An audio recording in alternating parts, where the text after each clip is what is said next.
तो लाहौर में सीसीपीओ की ट्रांसफर हुई, जो पंजाब के अंदर लाहौर के अंदर, वो इन्होंने रोक दी। वो केस का खुद ही नोटिस ले लिया और फिर वो डोगर को, जो इमरान खान का आदमी था, उसको वापस लाके लगा दिया।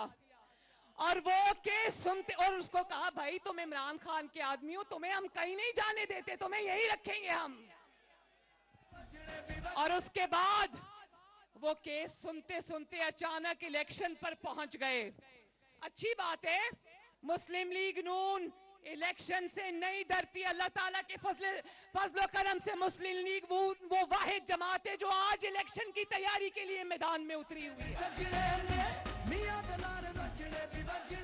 और न सिर्फ इलेक्शन लड़ेगी बल्कि इंशाअल्लाह ताला इलेक्शन जीतेगी। तो अगर इलेक्शन की बात करते हो तो मुस्लिम लीग नून कहती है, सरगोदा के शेर कहते हैं, ब्रिंग इट ऑन।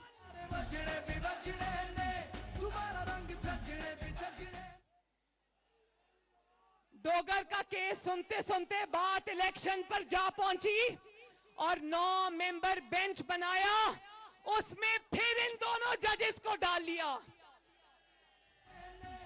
उनकी ऑडियो सामने आ गई। ऑडियो में कहा जा रहा है कि इनका बेंच बनाना, यास्मीन राशिद कह रही है कि सुप्रीम कोर्ट में 6 बंदे बैठे हुए ने। फिर बजाय इसके कि इन दोनों जजेस को एहतसाब के कटहरे में खड़ा करते, उस बेंच में वो 2 जजेस जो सीनियर मोस्ट हैं, जिनके किरदार पे किसी ने कभी उंगली नहीं उठाई, जिनकी इंटेग्रिटी पे कभी किसी ने उंगली नहीं उठाई, उन दोनों जजेस को शामिल नहीं किया, इन दोनों जजेस को बिठा दिया। आप ये जांचने बैठ गए कि इलेक्शन कमीशन की क्या जिम्मेदारी है। आप ये जांचने बैठ गए कि हुकूमत पाकिस्तान की क्या जिम्मेदारी है। आप ये जांचने बैठ गए कि गवर्नर की क्या जिम्मेदारी है। बजाय जरूर जांचें, जरूर पूछें, मगर क्या कभी अपनी बुनियादी जिम्मेदारी का अहाता किया आपने? आपकी जिम्मेदारी है गैर मुतनाज़ा बेंच बनाना। क्या वो जिम्मेदारी आप पूरी कर रहे हैं? इन ऑडियो लीक्स के बाद भी इन दोनों जजेस को बेंच में शामिल किया तो यकीन करो सरगोदा वालों, लोगों ने हैरानी से और परेशानी से लोगों ने दांतों में उंगलियां दबा ली।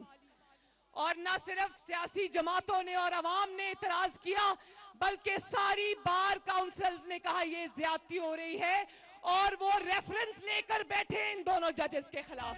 की इदारों ने तो इस मकरूह किरदार को, जिसका नाम घड़ी चोर इमरान खान है, बाकी इदारों ने ये समझ लिया कि ये पाकिस्तान के लिए खतरा है, इंतशार है, फितना है। मगर क्या इस फितने को सुप्रीम कोर्ट ऑफ पाकिस्तान से थपकी मिलेगी? अगर इस फितने को सुप्रीम कोर्ट ऑफ पाकिस्तान के चंद जजेस की तरफ से रेस्क्यू किया, अगर इसको थपकी मिलेगी तो बताओ पाकिस्तान किधर जाएगा? मेरा और आपका मुल्क किधर जाएगा? मुझे उसका नाम लेते वक्त भी कराहत आती है। मैं उसका क्या नाम लूं? वो तो मोहरा था, वो तो फ्रंटमैन था, वो तो फितना था, अजली अबदी फितना था। लेकिन सरगोदा वालों, फितना परवर कौन थे? ये लोग थे फितना परवर। क्या बाबा जहमत को, डैम वाले बाबा जी को पता है कि पाकिस्तान आज कहां पहुंच गया? क्या इजाजुल एहसन साहब को पता है कि पाकिस्तान आज कहां पहुंच गया? क्या खोसा साहब जो आराम से अपने घर में बैठे, उनको पता है पाकिस्तान कहां पहुंच गया? क्या मुजाहिर नकवी साहब को पता है पाकिस्तान कहां पहुंच गया? अपने अरबों रुपए के प्लाजे खड़े कर लिए, प्लॉट्स ले लिया। आपको क्या लगे पाकिस्तान की आवाम कैसे पिस रही है? से पूछा जाए कि इनके लाए हुए फितने ने क्या IMF को लिखकर नहीं दिया कि मैं बिजली महंगी कर दूंगा? क्या इनके लाए हुए फितने ने IMF को लिखकर नहीं दिया कि मैं घी महंगा कर दूंगा? क्या इनके लाए हुए फितने ने IMF को ये नहीं लिख कर दिया कि मैं आलू, टमाटर, बिजली, गैस, आटा, रोटी सब महंगी कर दूंगा? जवाब दो, जजेस को पूछती हूं, जवाब दो।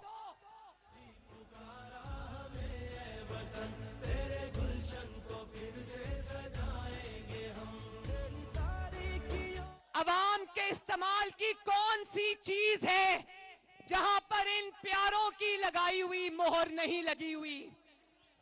रोटी महंगी होती है तो इनकी मोहर लगती है।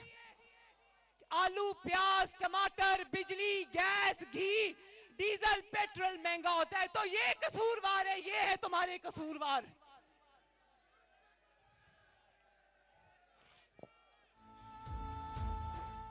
और जिसको साधु बनाकर पेश किया, जिसको सादिक और अमीन बनाकर पेश किया, उसकी सदाकत और अमानत के किस्से आज पूरी दुनिया में घूम रहे हैं। वो बीवी जो है घर में, वो दोनों मियां बीवी 4 साल सिर्फ पैसा बनाते रहे, माल लूटते रहे, हीरे जवाहरात लेते रहे, रिश्वत में लेते रहे और बेचते रहे, माल को खाते रहे। तो मैं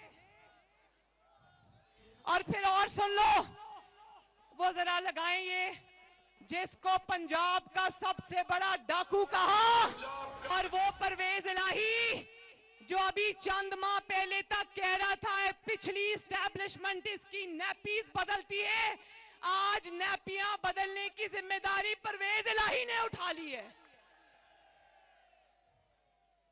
और जिसको सदर बनाया ना अपने पार्टी का, परवेज इलाही को, उसने पूरी जिंदगी, उसके बेटे ने पूरी जिंदगी सवाए माल बटोरने के और कोई काम नहीं किया।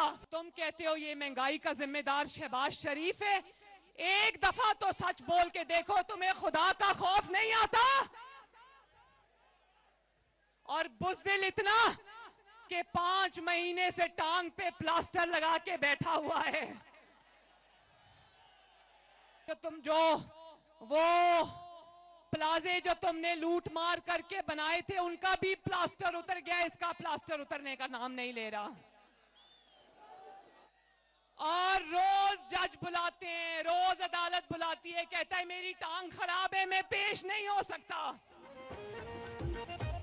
नवाज शरीफ को बीमारी का ताना देने वाला, अल्लाह की शान देखो, आज इस डर से प्लास्टर नहीं उतार रहा कि उसको कानून के सामने पेश होना पड़ेगा, क्योंकि हाथ नहीं रंगे हुए, पूरा सर से पैर तक चोरियों और डाकों से रंगा पड़ा है। और अदालत कहती है 2 बजे पेश हो जाओ, ये नहीं जाता। वो कहते हैं 5 बजे पेश हो जाओ, ये नहीं जाता। वो कहते हैं 10 बजे पेश हो जाओ, वो नहीं जाता। और फिर अदालत गया तो जमानत मिली, तो ऐसा लगा जजों को जमानत मिली है, इसको जमानत नहीं मिली। लगा जजों को रिहा करके आए जो इसके इंतजार में बैठे थे। और मैं शहबाज शरीफ साहब से भी कहती हूं, इस लंगड़ी लूली इमरान की बची खुची, फैज की बची खुची हुकूमत की परवाह ना करें।